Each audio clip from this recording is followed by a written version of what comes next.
بسم اللہ الرحمن الرحیم الحمد للہ رب العالمین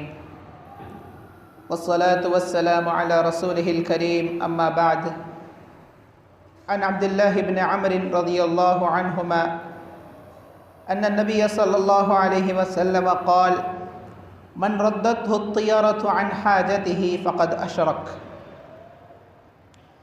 حضرت عبداللہ بن عمرو رضی اللہ تعالی عنہ راوی حدیث ہے، وہ فرماتے ہیں کہ نبی کریم صلی اللہ علیہ وسلم نے ارشاد فرمایا، جس آدمی کو بدشگونی کسی کام سے روک دے تو اس نے یقیناً شرک کیا۔ اس حدیث کو امام البانی رحمہ اللہ نے اپنی کتاب صحیح الجامع میں نقل کیا ہے،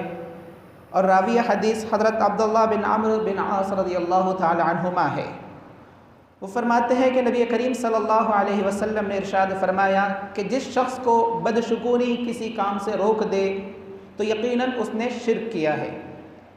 اور ایک دوسری روایت میں ہے کہ اللہ کے نبی صلی اللہ علیہ وسلم نے ارشاد فرمایا، لا عدوى ولا طیرۃ ولا ہامۃ ولا صفرا، کہ کوئی بیماری خود بخود متعدی نہیں ہوتی، اور نہ ہی بدشگونی لینا درست ہے، اور نہ ہی کسی پرندے کو منحوس سمجھنا درست ہے، اور نہ ہی ماہ سفر سے بدشگونی لینا صحیح ہے۔ اور اس حدیث کو امام بخاری رحمہ اللہ اور امام مسلم رحمہ اللہ نے روایت کیا ہے۔ ان دونوں حدیثوں میں اللہ کے نبی صلی اللہ علیہ وسلم نے بدشگونی کو شرک کہا ہے اور بدشگونی کو حرام قرار دیا ہے۔ بدشگونی کسے کہتے ہیں؟ بدشگونی کا مطلب یہ ہے کہ آدمی کسی کام کے کرنے کا پختہ ارادہ کر دیتا ہے کہ میں فلاں کام کروں گا، یا سفر کا ارادہ کر لیتا ہے کہ میں یہاں سفر کروں گا، یا کوئی بھی کام کرنے کا، چاہے وہ شادی کا ارادہ ہو یا چاہے دوسرا کام ہو، ارادہ کر لیتا ہے کہ میں یہ کام کروں گا، یا میں شادی کروں گا، یا میں سفر کروں گا، لیکن اچانک وہ کسی پرندے کی آواز کو سنتا ہے،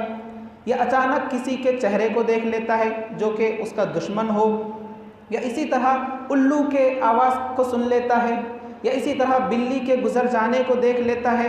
تو یہ تمام چیزوں کی وجہ سے وہ بدشگونی لیتا ہے، برا فعل لیتا ہے، اور کہتا ہے کہ اگر میں سفر کروں گا تو میں حادثے کا شکار ہو جاؤں گا، اگر میں شادی کروں گا تو اس شادی میں برکت نہیں رہے گی، کیونکہ جب ہم شادی کی بات کر رہے تھے اسی وقت الو نے پکار لیا، جب ہم شادی کی بات کر رہے تھے اسی وقت کسی پرندے نے پکارا، یا جب ہم کسی سفر پر جا رہے تھے بلی نے راستہ روک دیا، تو یہ بدشگونی لینا ہے۔ اور وہ شخص کیا کرتا ہے؟ پھر اپنے سفر کو روک دیتا ہے، سفر نہیں کرتا، اپنی شادی کو روک دیتا ہے، شادی نہیں کرتا، یا اپنے اس کام کو روک دیتا ہے جس کام کا اس نے پختہ ارادہ کیا تھا، تو یہی بدشگونی لینا ہے۔ اور اللہ کے نبی صلی اللہ علیہ وسلم نے فرمایا کہ بدشگونی شرک ہے۔ اور اس حدیث میں الطیارہ کا لفظ ذکر کیا گیا ہے کہ جس نے بدشگونی لی، الطیارہ کا لفظ ہے، اور الطیارہ الطائر سے ہے۔ عربی زبان میں الطائر کہتے ہیں کبوتر کو یا کسی پرندے کو، کسی بھی پرندے کو الطائر کہا جاتا ہے۔ تو زمانہ جاہلیت میں جب بھی کوئی شخص کسی سفر کا ارادہ کرتا تو وہ کیا کرتا تھا؟ پرندے کو اڑاتا تھا، اور اگر سیدھی طرف پرندہ اڑ گیا تو وہ نیک فعل لیتا تھا اور کہتا تھا کہ اب اس سفر میں کوئی پریشانی نہیں ہوگی، کوئی حادثہ نہیں ہوگا۔ لیکن اگر پرندے کو اڑانے کے بعد وہ بائیں طرف الٹی طرف اڑ گیا تو وہ اس وقت بدشگونی لیتا تھا اور کہتا تھا کہ اگر میں سفر کروں گا تو میں حادثے کا شکار ہو جاؤں گا۔ تو یہی طیارہ ہے، یعنی پرندے کو اڑا کر نیک فعل لینا یا بد فعل لینا اور بدشگونی کرنا۔ سیدھی طرف اگر پرندہ اڑ گیا تو سفر کرنا، اور اگر بائیں طرف یعنی الٹے طرف اڑ گیا تو سفر کو روک دینا۔ یہ بدشگونی تھی جو زمانہ جاہلیت میں کی جاتی تھی، اور اللہ تبارک و تعالیٰ نے، نبی کریم صلی اللہ علیہ وسلم نے اس بدشگونی کو شرک قرار دیا، حرام قرار دیا، اور اس تمام رواج کو، ظلم و زیادتی کو اللہ کے نبی صلی اللہ علیہ وسلم نے ختم کر دیا۔ اور اللہ کے نبی صلی اللہ علیہ وسلم نے فرمایا کہ بدشگونی لینا حرام ہے، بدشگونی لینا شرک ہے۔ کیوں؟ کیونکہ جو بھی نقصان ہوتا ہے یا جو بھی نفع ہوتا ہے وہ اللہ کے ہاتھ میں ہوتا ہے۔ کسی پرندے کی آواز کی وجہ سے نقصان ہونا نہیں ہے، یا اسی طرح بلی کے آڑ میں آنے یا بلی کے راستہ کاٹ دینے کی وجہ سے نقصان نہیں ہوتا، یا اسی طرح کسی بھی جانور یا کسی بھی پرندے کی آواز سے نقصان نہیں ہوتا، کیونکہ نفع و نقصان کا اختیار صرف اور صرف اللہ تبارک و تعالیٰ کے پاس ہے۔ جیسا کہ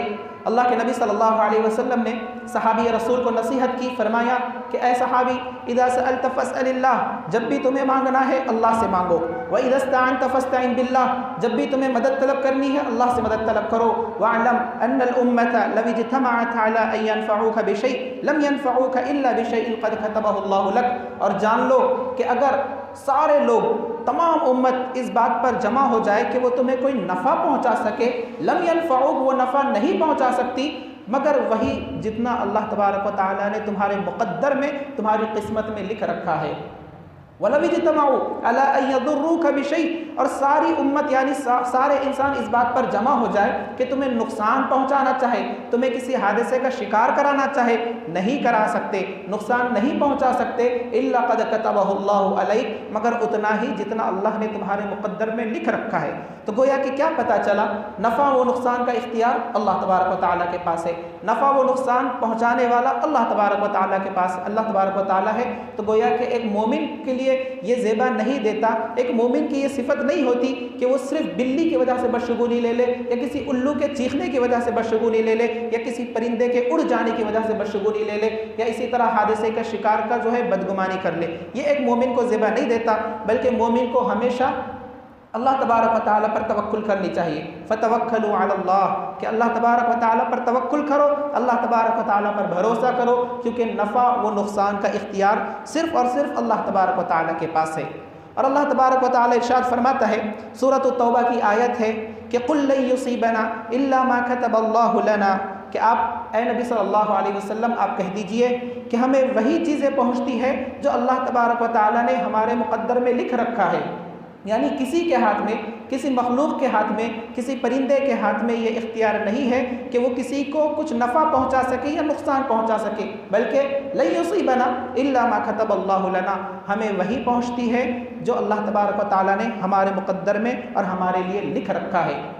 اور اسی طرح ایک تیسری حدیث میں اللہ کے نبی صلی اللہ علیہ وسلم نے 3 مرتبہ متکرر بار بار ارشاد فرمایا کہ الطیرۃ شرک، الطیرۃ شرک، الطیرۃ شرک، کہ بدشگونی لینا، پرندوں سے بدشگونی لینا شرک ہے، بدشگونی لینا شرک ہے، بدشگونی لینا شرک ہے۔ تو ایک مومن کے لیے ضروری ہے، لازم ہے کہ وہ اللہ تبارک و تعالیٰ پر بھروسہ کرے اور اللہ تبارک و تعالیٰ کو نفع و نقصان کا مالک سمجھے، اور ہر قسم کی بدشگونی سے اور دوسروں کو منحوس سمجھنے سے، بعض لوگ یہ کہتے ہیں یا بعض لوگ یہ ارادہ کرتے ہیں کہ کوئی بھی کام کرنے سے پہلے اگر کسی مسکین کو دیکھ لے، کسی فقیر کو دیکھ لے یا کسی اپنے دشمن کو دیکھ لے تو کہتے ہیں کہ میں نے آج صبح میں ایک منحوس چہرہ دیکھا تھا اور اس کی وجہ سے مجھے نقصان ہو گیا، چاہے وہ تجارت میں نقصان ہو یا چاہے کسی حادثے کا شکار ہو۔ تو یہ بعض لوگوں کا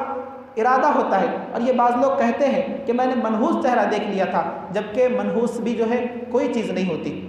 بلکہ اللہ تبارک و تعالیٰ نے انسانوں کو پیدا کیا ہے۔ اللہ تبارک و تعالیٰ پر سوال کھڑا کرنا ہے، گویا کہ اگر ہم کسی کو منحوس کہیں گے تو گویا کہ ہم اللہ تبارک و تعالیٰ پر سوال کھڑا کر رہے ہیں کہ اللہ تعالیٰ نے اسے منحوس قرار دیا، جبکہ اللہ تبارک و تعالیٰ نے تو انسانوں کو اچھی خلقت میں پیدا کیا اور اللہ تبارک و تعالیٰ نے اچھائی کے ساتھ انسانوں کو پیدا کیا۔ تو کسی کو منحوس سمجھنا یا کسی کو منحوس کہنا یہ بھی غلط ہے، اور کسی کو منحوس سمجھ کر بدشگونی لینا اور کسی سفر سے رک جانا یہ بھی بدشگونی ہے، شرک ہے، تو ہمیں اس سے بچنا چاہیے۔ آخر میں اللہ سے دعا ہے اللہ تبارک و تعالیٰ ہمیں حدیث کو سمجھنے، اس پر عمل کرنے کی توفیق عطا فرمائے۔ آمین۔ وآخر دعوانا ان الحمد للہ رب العالمین۔